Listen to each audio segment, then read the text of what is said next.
안녕하세요. 광화문광장입니다. 날씨가 참 좋죠?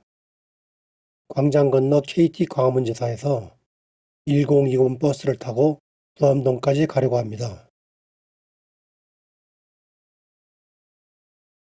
창의문로로 들어섭니다. 북악산 자락을 따라가는 길이지요. 청운동을 지나 부암동으로 들어섭니다. 여기는 부암동 주민센터입니다. 오늘의 목적지는 청운동 경계인 창의문을 출발하여 경복궁까지 가는 청계천에 본류 백운동천 길입니다. 백운동천 물길은 일제 때 복개되어 기억에서 사라지고 물길에 얽힌 사연도 각자 바위와 안내판만 남아있지요. 오늘은 그 사연을 따라가 보려고 합니다. 자하 골목으로 들어서니 창의문이 보이기 시작하네요. 창의문에 옛 사진도 걸려 있고요. 창의문은 조선조 창건된 문이지만 잘 알려져 있지는 않은데요. 오히려 자하문이란 이름이 더 친근하지요. 풍수지리상 좋지 않아 줄곧 닫혀있던 문으로 어명이 있어야만 열렸던 문이라고 합니다. 어명 없이 열린 적은 인조반정 때 반정군이 들어왔을 때라고 합니다. 창의문 문로 현판에는 영조의 친필로 인조반정 공신들의 이름이 써 있는데 반정 이후의 난을 일으킨 이괄은 빠져 있다고 합니다. 창의문 뒤 성곽길로 올라가 보겠습니다. 인왕산 주변이 한눈에 들어오네요. 뒤를 돌아보면 남산의 모습도 보이네요. 야경이 아주 멋질 것 같습니다. 높은 아파트가 하나도 없는 부암동과 북한산이 잘 어울리네요. 청운동으로 내려가 볼까요? 제일 먼저 두 분 경찰의 동상이 보이는데요. 68년 1월 21일 북한 공비들의 청와대 습격 당시 순직했던 분들입니다. 당시의 사건을 기록해 놓았네요. 길 건너에 윤동주 문학관이 보이는데요. 가보겠습니다. 안에는 윤동주 시인의 발자취를 기억할 수 있도록 꾸며져 있네요. 이 건물은 여러 건축상을 받았다고 합니다. 폐기된 상수도가 앞장을 리모델링하여 만들면서 윤동주의 시어인 우물을 주제로 만들었기 때문인 것 같습니다. 전시실에 한 줄기 빛이 들어오는 모습이 신비롭네요. 문학관 앞에서 본 북악산은 흰구름이 떠있는 백운동을 빨리 만나라 하는 것 같습니다. 청운문학 도서관입니다. 내려가 볼까요? 청운문학 도서관의 고즈넉한 한옥의 모습입니다.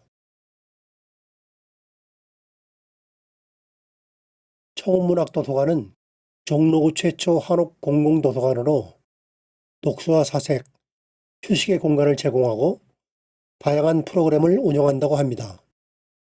도서관을 나와 길을 내려가다 보면 아카시아 꽃의 향기와 멀리 북악산의 전경에 취할 것 같습니다. 삼거리 신축 건물에 백운동천이라는 각자를 새겨놓았네요. 삼거리에서 우측으로 돌아서면 자하문 터널이 보이는데요. 영화 기생충 촬영지로 유명해진 곳이죠. 촬영지는 부암동 쪽 터널입니다. 백운동천 각자 바위를 보기 위해 교회 뒤쪽으로 50m쯤 발길 따라 올라갔습니다. 각자 바위의 모습이 보이기 시작하네요. 백운동천 각자 바위입니다. 청계천 물길의 최상류이기도 하고 명승지로 꼽혔던 곳이기도 하지요. 이곳은 대동단 총재이면서 임시정부 고문으로 활약했던 동롱 김가진 선생의 백운장 터입니다. 인걸은 간대였고 흔적만 남았네요. 백운동천 자하문로로 내려왔습니다. 경기상고 앞입니다. 선의공을 가기 위해 궁중 음식 전문점 지화자 앞을 지나 신교동 교차로까지 내려왔습니다. 오른쪽 길로 들어섭니다. 선의공은 사도세자의 생모인 영빈이 씨의 사당인데요. 서울 농학교 안에 재가 큰 적이 남아있다고 합니다. 수업 중이라 들어가지는 못했습니다. 개교 100주년 기념탑이 보이네요. 학교 담장을 자세히 둘러보면 서리공터의 흔적이 남아있는데요. 무심코 지나칠 수도 있을 것 같습니다. 학교 앞 효자 분식은 유재석이 나오는 틈만라면의 촬영지이기도 하지요. 신교동 교차로 어딘가에 영조가 선의공을 가기 위해 놓은 백운동천 신교가 숨어져 있겠지요. 무궁화동산으로 가려고 합니다. 무궁화동산은 박정희 대통령 시해 당시 궁정동 안가가 있던 곳으로 지금은 헐리고 공원이 조성되어 있네요. 공원 내에는 조선 중기의 정치인 김상원의 유명한 시가 있는데요. 병자호란 후 청나라의 볼모로 끌려가는 심정을 나타낸 곳이라고 합니다. 청와대 입구입니다. 개방 후 아직 가보지는 못했습니다. 다시 백운동천 자문로 큰 길을 건너왔습니다. 옥인교회가 있는데요. 이 교회 주변 땅이 매국노 이완영의 집이 있던 것으로 알려져 있지요.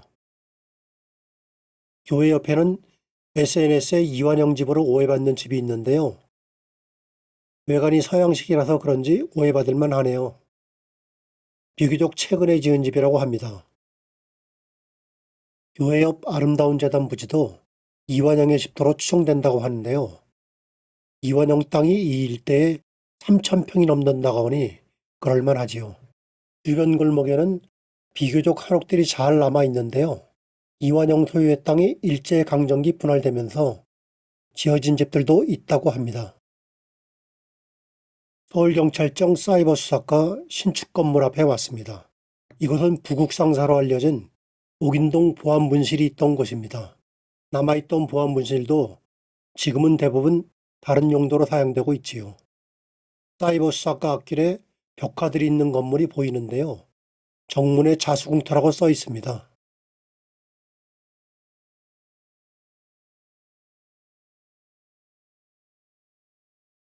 이 건물 뒤에 있는 옥인 아파트에도 자수궁터라고 안내판이 있습니다. 자수궁은 조선시대 선왕들의 후궁들이 나와 살던 곳이라고 합니다. 이완영 집덕길을 따라 내려가다 보니 멋진 한옥이 있네요. 상촌제라고 합니다. 장기간 방치된 경찰청 소유의 한옥을 복원하여 우리 고유의 주거와 전통 문화를 경험할 수 있는 전통 한옥 문화 공간이라고 합니다. 시니키 가옥을 가기 위해 다시 자암로를 건너 화이트하우스 앞에 왔습니다.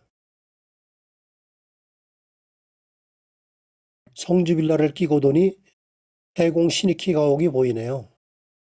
해공 시니키는 임시정부에 참여하여 항일운동을 하신 분으로 1956년 대선 지방유세 시 호남선 열차 안에서 갑자기 의식을 잃고 쓰러져 생을 마감하였던 분입니다.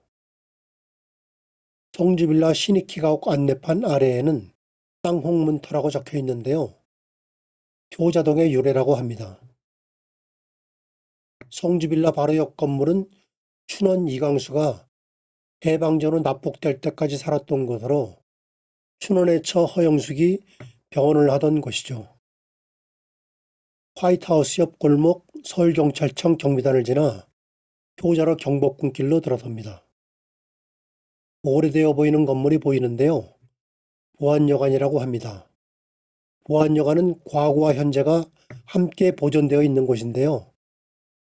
일제강점기 및 해방 이후 많은 문학가들이 장기 투숙하기도 하고 청와대와 가까워 청와대 근무자들이 많이 이용했다고 합니다. 지금은 갤러리이자 복합문화 공간이라고 하네요. 영추문을 지나 영조가 왕으로 책봉되기 전에 잠자로 사용했던 창의궁을 보기 위해 아름지기 앞에 왔습니다. 이곳 앞에는 창의궁터라고 안내판만 남아있네요. 영추문 앞 골목은 동양척식 주식회사의 관사가 있던 곳으로 주변의 주택들이 관사로 추정되는 곳이죠. 바로 앞 남쪽 골목으로 들어가면 고사된 백성이 보이는데요. 이곳도 영조의 잠재였던 창의궁터라고 합니다. 일제강점기 동양척식회사에 사택이 들어서기도 했지요. 백송 앞에 그라운드 시소 1층 정원이 멋지네요. 경복궁역으로 내려왔습니다. 여기는 백운동천 금천교가 있던 자리로 일제강점기 복개되어 사라진 곳이죠. 다행히 서울시는 백운동천의 복원을 추진하고 있다고 합니다. 금천교 시장이 이제는 세종마을 음식문화거리로 바뀌어 불리네요. 경복궁역에서 광화문 쪽으로 걸어가면 요차로에 김정희 본가터라고 써 있는데요. 추사의 증조부가 영조의 부마가 되면서 월성유공을 지은 것이지요. 오늘 여행은 어떠셨나요? 구독 부탁합니다. 감사합니다.